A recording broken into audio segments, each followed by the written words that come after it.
Halo, Assalamualaikum warahmatullahi wabarakatuh. Alhamdulillahirabbil alamin. Wassalatu wassalamu ala asrafil anbiya'i wal mursalin wa ala alihi wa sahbihi ajma'in. Asyhadu an la ilaha illallah wahdahu la syarikalah wa asyhadu anna Muhammadan abduhu wa rasuluh la nabiyya ba'da amma ba'du. Puji syukur kita persembahkan kehadiran Allah Subhanahu wa taala. Alhamdulillah kita berada dalam keadaan sehat walafiat. Dan harapannya juga tentunya Ananda semuanya yang berada di rumah juga berada dalam keadaan sehat walafiat, tak kurang suatu apapun. Salawat serta salam kita sampaikan kepada junjungan kita, yakninya kepada Nabi Muhammad sallallahu alaihi wasallam.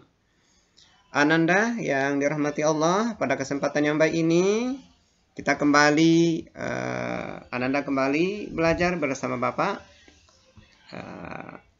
Syara Sabti, SPD IMA, Ketua MGMP PISMP Kota Padang, Pengurus AKPAI Provinsi Sumatera Barat. Oke Ananda, kita langsung saja. Pada hari ini kita akan membahas tentang makanan dan minuman yang halal dan menjauhi yang haram. Bapak yakin Ananda di rumah sudah makan? Sudah makan makanan yang baik, halal, dan bergizi. Tentu juga menghindari makanan yang haram.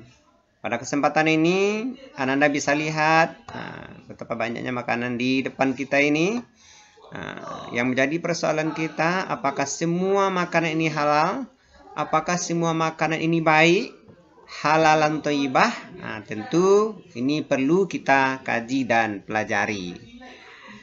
Ananda yang dirahmati Allah, ini kompetensi dasar meyakini ketentuan makanan dan minuman yang halal dan haram berdasarkan Al-Quran dan Hadis, membiasakan mengkonsumsi makanan dan halal dan bergizi dalam kehidupan sehari-hari sesuai dengan ketentuan syariat Islam, menghayati perilaku hidup sehat dengan mengkonsumsi makanan dan minuman halal, terbiasa menghargai perilaku makanan dan minuman yang halal bergizi dalam kehidupan sehari-hari. Ini silakan Ananda baca saja.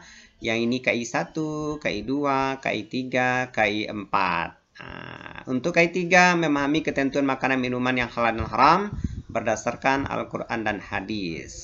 Ananda bisa diharapkan menjelaskan pengertian makanan dan minuman yang halal, menjelaskan pengertian makanan dan minuman yang haram, menyebutkan kriteria makanan dan minuman yang halal dan yang haram, menunjukkan dalil-dalil Al-Quran Hadis terkait dengan makanan yang halal dan haram, menyebutkan manfaat makanan yang halal dan mudaratnya, bahaya makanan yang haram. Oke, kita lanjut. Ini sedikit sebelum kita lanjutkan, Bapak ingin Ananda menulis dulu. Coba Ananda tulis, apakah menurut Ananda makanan yang Ananda makan selama ini sudah termasuk kategori halalan thayyibah? Kalau sudah, apa alasannya? Kalau belum, apa alasannya? Tulis saja, ya. Nulis saja apa yang apa menurut Anda makanannya sudah halal, sudah sesuai dengan halalan thayyibah, halal lagi baik. Silakan ditulis, ini tugas pertamanya. Ananda yang dirahmati Allah, ketentuan halal dan haramnya makanan dan minuman. Jadi makanan itu dua saja jenisnya kalau dalam pandangan agama. Pertama makanan halal, yang kedua makanan haram. Apa sih makanan halal? Syaratnya ada 3 makanan itu dikatakan halal. Pertama, jenisnya mesti halal, harus makanan yang halal, jenisnya itu halal. Kemudian cara mendapatkannya itu secara halal, tidak dengan cara yang haram. Kemudian proses mengolahnya pun harus secara halal. Ini makanan halal. Pertama, jenisnya halal. Kan ada jenis-jenis makanan yang memang telah ditetapkan oleh Allah, ini halal, ini haram. Contoh, seluruh binatang laut pada dasarnya hukumnya adalah halal. Yang haram jelas. Contoh jenisnya seperti binatang-binatang tertentu yang diharamkan oleh Allah. Seperti binatang yang menjijikkan, seperti cacing. Atau binatang yang seperti babi. Kemudian cara mendapatkannya juga tentu perlu diperhatikan. Apakah termasuk yang halal atau tidak, nah, itu perlu diperhatikan. Apakah cara-cara mendapatkannya tidak sesuai dengan ketentuan yang telah ditetapkan. Kemudian proses mengolahnya juga mesti diperhatikan. Salah satunya tentu dengan memperhatikan makanan tersebut apakah sudah higienis, sudah bersih.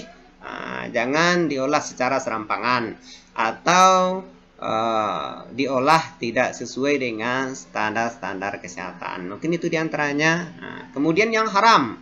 Makanan yang haram itu pertama jenisnya haram. Seperti yang kita sebutkan tadi. Seperti kalau makanan seperti babi, contohnya itu sudah jelas haramnya. Ular contohnya itu sudah jelas haramnya. Nah, dan lain-lain. Kemudian cara mendapatkannya. Cara mendapatkan makanan itu tidak secara halal. Mungkin dengan cara-cara yang tidak sesuai dengan aturan dan ketentuan agama. Dengan mencuri, dengan merampok, mengambil milik orang. Nah. Kemudian yang ketiga, proses mengolahnya. Nah, diolah secara tidak baik. Atau diolah dengan alat-alat masak yang itu juga digunakan untuk memasak yang haram. Atau tidak higienis. Atau bisa membahayakan kesehatan. Dari dua jenis ini, kalau makanan halal, pengaruhnya terhadap tubuh kita bermanfaat atau berdampak positif untuk tubuh, jiwa, dan akal kita. Haram berdampak juga negatif untuk tubuh, jiwa, dan akal kita. Dari ini, ternyata makanan yang kita makan ke dalam tubuh kita itu mempengaruhi sikap dan perbuatan kita. Kalau orang memakan makanan yang halal, maka kecenderungannya pasti kepada hal-hal yang baik.